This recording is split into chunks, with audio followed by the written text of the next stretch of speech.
اللہ وعلی آلک و اصحابک یا نور اللہ صلی اللہ تعالی علیہ وآلہ وسلم۔ ماشاءاللہ نکاح کا بیان چل رہا ہے۔ اپنے یہ پڑھا کہ نکاح شریعت میں ثابت ہے۔ اب ایک سوال پیدا ہوتا ہے کہ کتنے نکاح کر سکتے ایک ساتھ؟ ٹھیک ہے، مرد ایک ساتھ کتنی عورتوں سے نکاح کر سکتا ہے؟ تو اس کے بارے میں بتایا کہ مرد اگر آزاد ہے تو ایک ساتھ 4 عورتوں سے نکاح کر سکتا ہے، خواہ وہ عورتیں آزاد ہوں یا باندیاں ہوں۔ اچھا، اور اگر مرد آزاد نہیں ہے بلکہ وہ غلام ہے تو اس کا آدھا یعنی 2 عورتوں سے بیک وقت 2 عورتوں کو نکاح میں رکھ سکتا ہے۔ دیکھیے، وَلِلْحُرِّ أَن يَتَزَوَّجَ أَرْبَعًا مِنَ الْحَرَائِرِ وَالْإِمَاءِ وَلَيْسَ لَهُ أَن يَتَزَوَّجَ أَكْثَرَ مِنْ ذَلِكَ۔ فرمایا کہ آزاد کے لیے جائز ہے کہ 4 آزاد عورتوں سے یا باندیوں سے نکاح کرے، یعنی اس کے لیے جائز ہے کہ چاہے تو 4 آزاد عورتوں سے نکاح کرے، جیسے کہ آج کل جو بھی 4 نکاح اگر کرتا ہے تو آزاد ہی سے نکاح کرتا ہے کیونکہ باندی کا وجود ہے نہیں، یا یہ کہ 2 باندیوں سے پہلے کر لے، 1 باندیوں سے پہلے کر لے، یا 3 باندیوں سے پہلے کر لے، بقیہ جو ہے کسی آزاد سے نکاح کر لے۔ اس طرح کی بھی صورت ہو سکتی ہے۔ وَلَيْسَ لَهُ أَن يَتَزَوَّجَ أَكْثَرَ مِنْ ذَلِكَ، لیکن اس سے زیادہ، اور اس کے لیے جائز نہیں کہ اس سے زیادہ سے نکاح کرے، یعنی بیک وقت اپنے نکاح میں 4 سے زیادہ عورتوں کو نہیں رکھ سکتے، لقوله تعالی، اس لیے کہ اللہ پاک نے خود ارشاد فرمایا فَانكِحُوا مَا طَابَ لَكُم مِّنَ النِّسَاءِ مَثْنَىٰ وَثُلَاثَ وَرُبَاعَ، تم نکاح کرو عورتوں میں سے جو تمہیں پسند آ جائیں، 2 2 3 3 4 4۔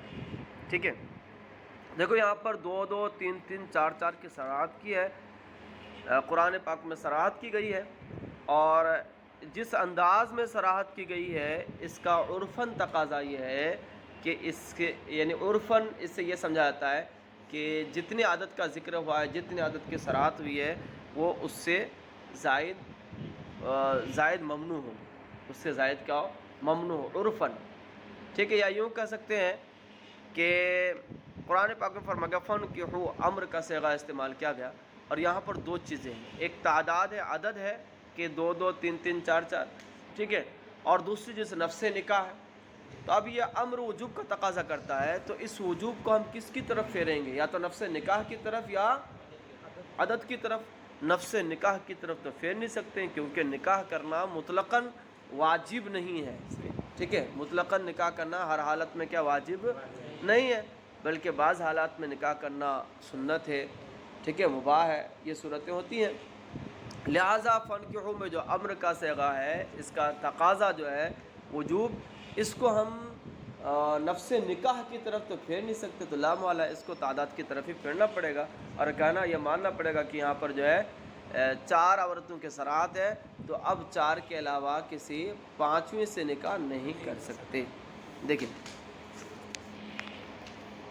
وَالتَّنْصِيصُ عَلَى الْعَدَدِ، اسی کو کہا کہ وَالتَّنْصِيصُ عَلَى الْعَدَدِ يَمْنَعُ زِيَادَةَ عَلَيْهِ، اور عدد کی صراحت کرنا یہ اس پر زیادتی سے مانے ہے۔ ہم نے جو اس کی جو 2 تفسیریں کی کہ مانے ہے عرفاً، یا اس وجہ سے کہ فَانكِحُوا میں جو امر کا صیغہ ہے، اس کے وجوب کا مقتضی ہے، اس کو ہم کیا عدد کی طرف پھیر رہے ہیں، اور عدد کی طرف جب پھیریں گے تو 4 سے ہی نکاح کرنا درست ہوگا، اس سے زیادہ سے نہیں۔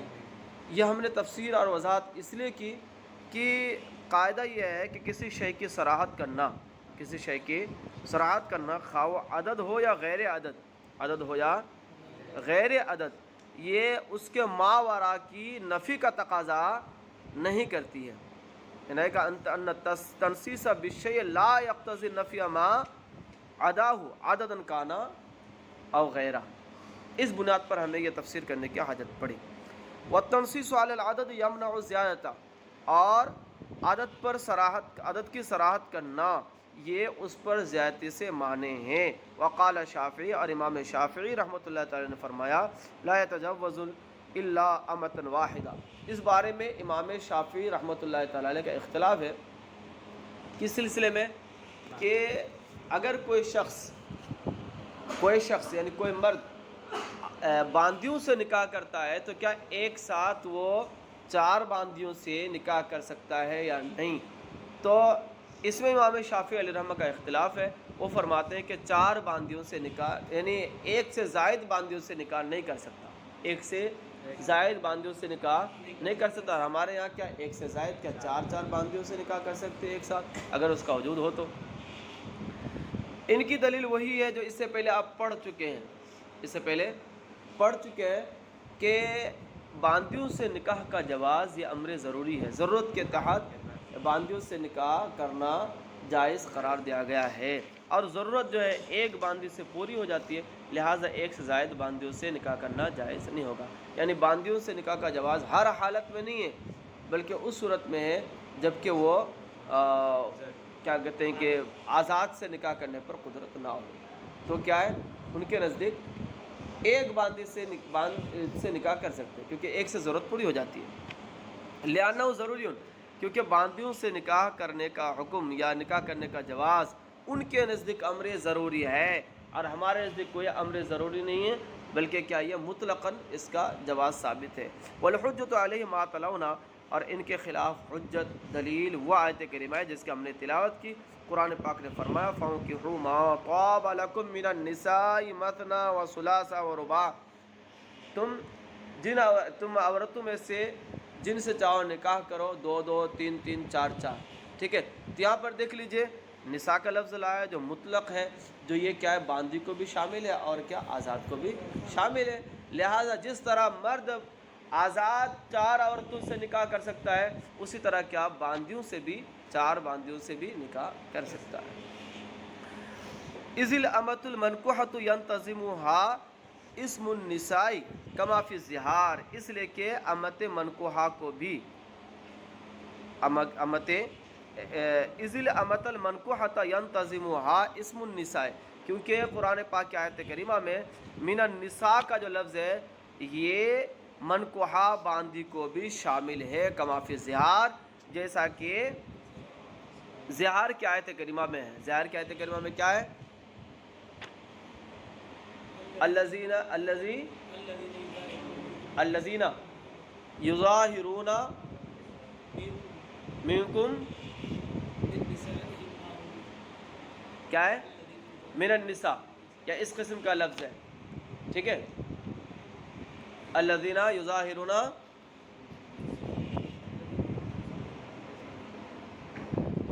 یعنی زہار کے بارے میں قرآن پاک کی آیت کریمہ ہے والذین یظاہرون من نسائہم، تو یہ من نسائہم کا جو لفظ ہے زہار کا حکم باندی کو بھی شامل ہے اور غیر باندی کو یعنی آزاد کو بھی شامل ہے۔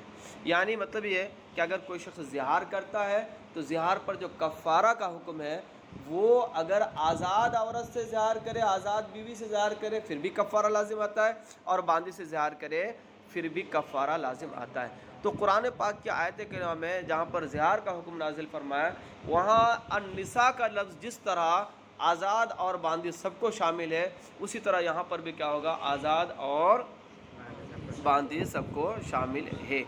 وَلَا يَجُوزُ لِلْعَبْدِ أَن يَتَزَوَّجَ أَكْثَرَ مِنْ اثْنَيْنِ، اور غلام کے لیے جائز نہیں ہے، غلام کے لیے جائز نہیں ہے کہ وہ نکاح کرے 2 سے زائد عورتوں سے۔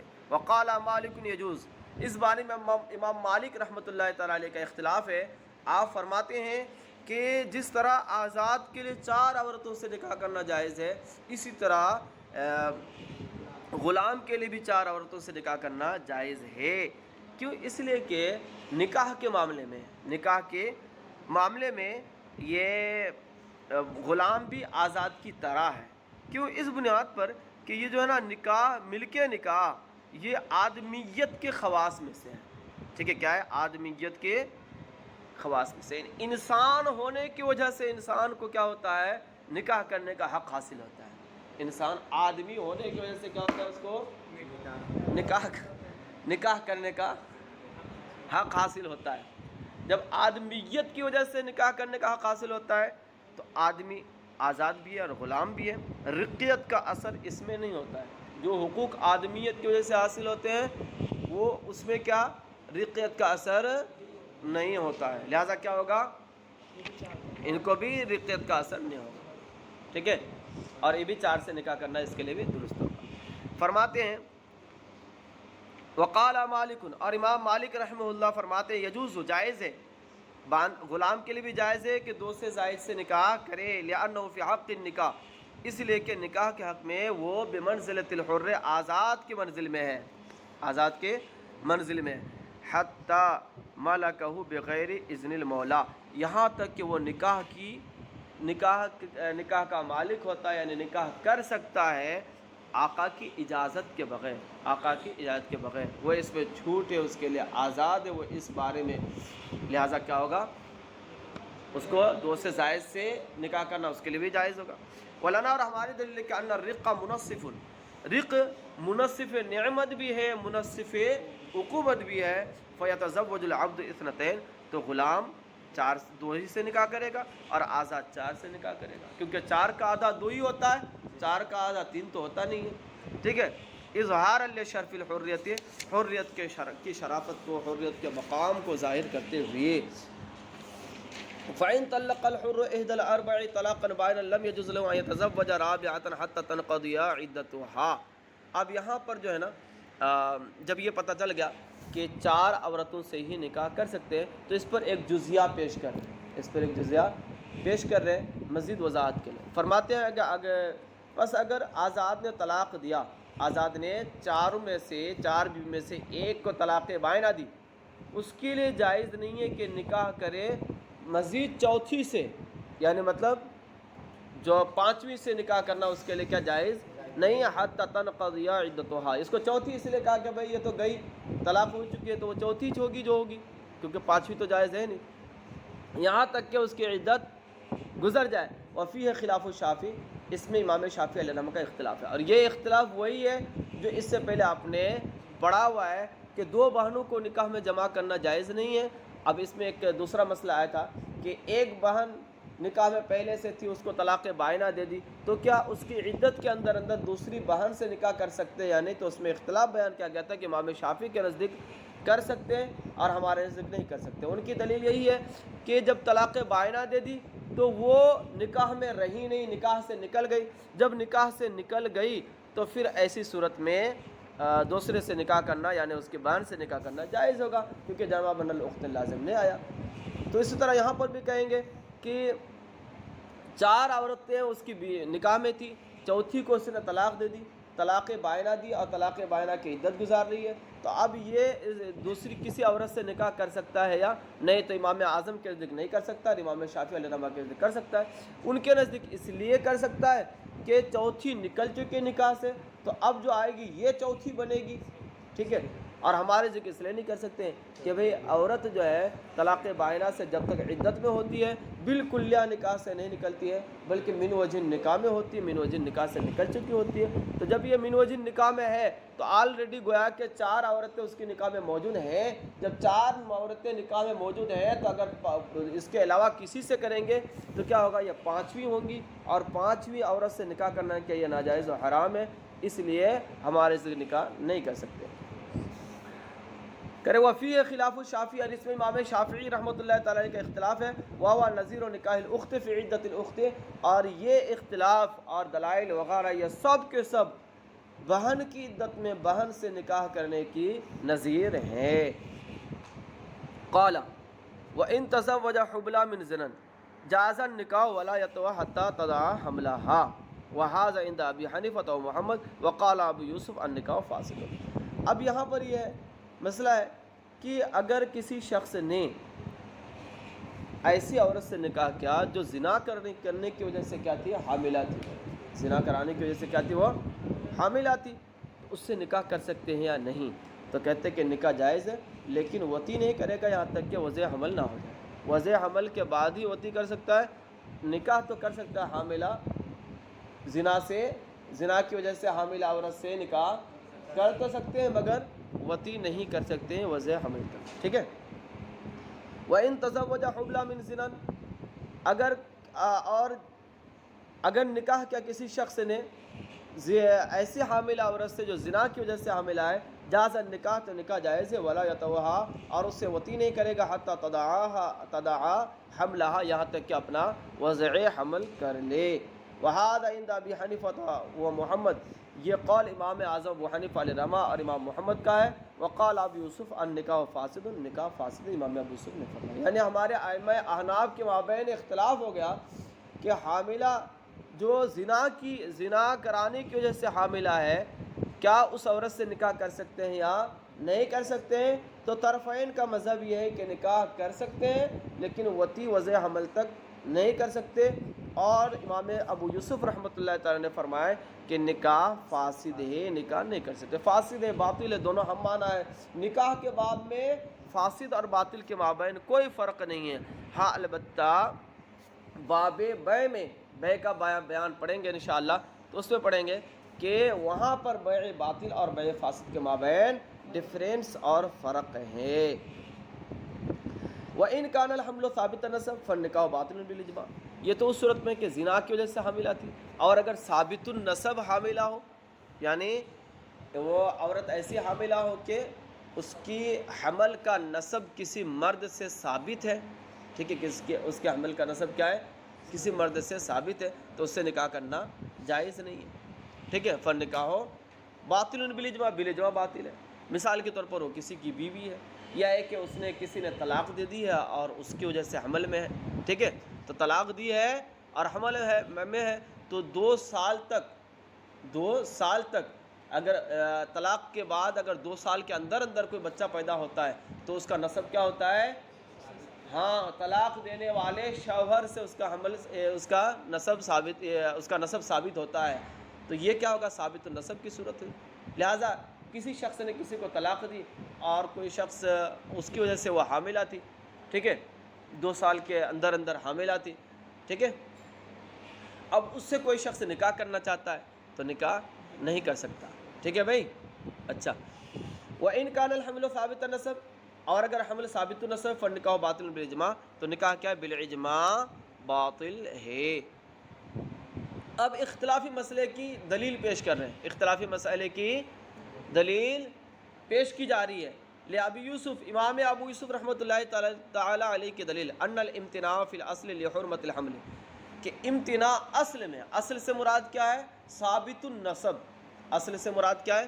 ثابت النسب، بھائی، کیونکہ ثابت النسب پر قیاس کرتے ہوئے ہی یہ ثابت النسب پر قیاس کرتے ہیں، کس پر؟ ثابت النسب پر قیاس کس کا کیا جاتا ہے؟ حاملہ من الزنا کا۔ امام شافعی علیہ رحمٰن نے کس پر قیاس کیا ہے؟ ثابت النسب پر قیاس کیا ہے۔ تو کہہ رہے ہیں کہ ان الامتناع فی الاصل، اصل میں یعنی ثابت النسب میں ممانعت کس وجہ سے؟ حرمت حمل کی وجہ سے، یعنی جس عورت کا حمل ثابت النسب ہے اس سے نکاح جو حرام ہے، نکاح جو باطل ہے، کس وجہ سے ہے؟ حرمت حمل کی وجہ سے۔ کس کی وجہ سے؟ حمل، یعنی اس کے پیٹ میں جو بچہ ہے اس کے احترام کی وجہ سے، اس کی حرمت کی وجہ سے، بات میں آ رہی ہے؟ اس کی حرمت کی وجہ سے، کیونکہ اس میں جو بچہ ہے وہ محترم ہے، ٹھیک ہے، ثابت النسب جو بچہ ہے وہ محترم ہے، تو کہتے ہیں کہ جس طرح ثابت النسب بچہ محترم ہے، اسی طرح جو زنا کا جو بچہ ہے وہ بھی محترم ہے، اس کا کیا قصور ہے؟ اس کا کیا قصور ہے؟ اس میں تو کوئی جرم نہیں ہے نا، تو محترم ہے۔ تو فرماتے ہیں کہ امتناع فی الاصل، اصل میں یعنی ثابت النسب حمل میں حاملہ عورت سے نکاح کا عدم جواز، یہ کس وجہ سے ہے؟ لحرمت الحمل، حمل کی حرمت کی وجہ سے، اس کے احترام کی وجہ سے، ٹھیک ہے، اس کی عظمت کی وجہ سے۔ وہذا الحمل محترم، یہ حمل بھی محترم ہے، زنا کا جو حمل ہے بھی، لأن لا جنایت منہ، کیونکہ حمل کی وجہ سے، حمل کی طرف سے کوئی جنایت تو نہیں ہے، جی کوئی قصور تو نہیں ہے، بس پر لہٰذا وہ محترم ہے۔ تو جس طرح ثابت النسب میں حمل کے احترام کی وجہ سے کیا کرتے ہیں؟ نکاح کو باطل قرار دیتے ہیں، تو یہاں بھی کیا ہوگا؟ باطل ہوگا۔ یہ کون فرماتے ہیں؟ حضرت امام ابو یوسف۔ اس کی ایک نظیر بھی پیش کرتے ہیں، اس کی ایک مثال بھی پیش کرتے ہیں، وَلِهَٰذَا لَمْ يَجُزْ إِسْقَاطُهُ، یہی وجہ ہے کہ اس کو ساقط کرنا جائز نہیں ہے۔ زنا سے حمل میں ہے، کوئی عورت حاملہ ہے، تو اگر وہ حمل جو ہے اگر اس کی حرمت نہیں ہے تو پھر اس کو ساقط کرنے کا حکم ہونا چاہیے۔ اس کو ساقط کرنے نہیں دیتے ہو، کیوں؟ لحرمتی، اس کی حرمت کی وجہ سے۔ جب اس کی حرمت کی وجہ سے کیا اس کو ساقط کرنے کا حکم نہیں دیتے ہو، تو اس کی حرمت کی وجہ سے اس کی ماں سے کسی کا نکاح بھی ناجائز ہونا چاہیے۔ ٹھیک ہے بھائی؟ وَلَهُمَا، اور طرفین کی دلیل ہے کہ انہا من المحللات، کہ عورت جو زانیہ زنا کی وجہ سے حاملہ ہے، یہ محللات کی بنیاد پر ہے، محللات میں سے نص سے ثابت ہے۔ ٹھیک ہے، نص کی وجہ سے یہ محللات میں شامل ہے۔ قرآن پاک نے فرمایا نا، محرمات کا ذکر کیا، محرمات کا ذکر کیا، اور ذکر کرنے کے بعد ارشاد فرمایا احل لکم ما وراء ذالکم، اس کے علاوہ جو عورتیں ہیں وہ حرام ہیں۔ اب محرمات میں سے زانیہ کا ذکر نہیں آیا، کہ حبلہ من زنا کا ذکر آیا ہو، کس میں؟ محرمات میں سے نہیں آیا، اور فرمایا کہ وہ احل لکم ما وراء ذالکم، تو جب محرمات کے ذکر میں یہ شامل نہیں تو ما وراء ذالکم میں شامل ہوں گی، جب شامل ہوں گی تو محللات میں سے ہوں گی۔ نہیں سمجھا؟ اس سے نکاح کرنا حلال ہوگا۔ فرماتے ہیں کہ اس طرفین کی دلیل ہے کہ انہا من المحللات، یہ محللات میں سے ہے، یہ محللات میں سے ہے بالنص، نص کی وجہ سے۔ وحرمت الوطی، اب یہاں پر سوال پیدا ہوا کہ چلو ٹھیک ہے نکاح حلال ہوگا، لیکن وطی حرام کیوں ہے؟ کہ کَیْ لَا یسقیا ماؤہ زرعا غیرہ، تاکہ اس کا پانی دوسرے کی کھیتی کو سیراب نہ کرے۔ یہ اس سے کنایا ہے کہ جو بچہ پیدا ہوا ہے، جو بچہ حمل میں ہے، اس بچے کے سیراب کرنے سے مراد یعنی کوئی جز نہ بن جائے، اس کی منی جا کر اس کا کوئی جز، کوئی حصہ نہ بن جائے۔ اصل میں کیا ہوتا ہے اس میں یہ ہے کہ جب حمل میں بچہ ہوتا ہے اور جب اس عورت کے ساتھ وطی کی جاتی ہے، تو اس وطی سے جو ہے یعنی جب یہ منی وغیرہ اس کے اندر داخل ہوتی ہے تو اس کے ذریعے سے اس کے بال بنتے ہیں، یا اس طرح کی کوئی اس کے جسم کی صورت جو ہے، جسم کی کچھ چیزیں بنتی ہیں، کچھ اجزاء ایسے ہوتے ہیں جو اس سے بنتے ہیں، جیسے سر کے بال وغیرہ۔ ٹھیک ہے، تو سیراب کرنے سے مراد یہی ہے۔ اور حدیث پاک میں جو ہے نا وہ اس کو منع کیا گیا ہے، والامتناع فی ثابت نسب، بات میں آ رہی، لہٰذا کیا ہوگا؟ وطی کرنا حلال ہوگا، وطی حرام ہوگی، کیا ہوگی؟ وطی حرام ہوگی۔ والامتناع فی ثابت النسب لحق صاحب الماء ولا حرمت للزانی، یہاں سے امام شافعی علیہ رحمہ کی دلیل کا جواب دیا، امام ابو یوسف علیہ رحمہ کی دلیل کا جواب دیا کہ کہا تھا کہ اصل میں جو امتناع ہے حرمت حمل کی وجہ سے ہے۔ ٹھیک ہے، اور یہ بھی حمل محترم ہے، ٹھیک ہے، یہ بھی حمل محترم ہے، تو اس کا جواب دیا گیا کہ ثابت النسب میں نکاح کا ممنوع ہونا یہ کس کی وجہ سے؟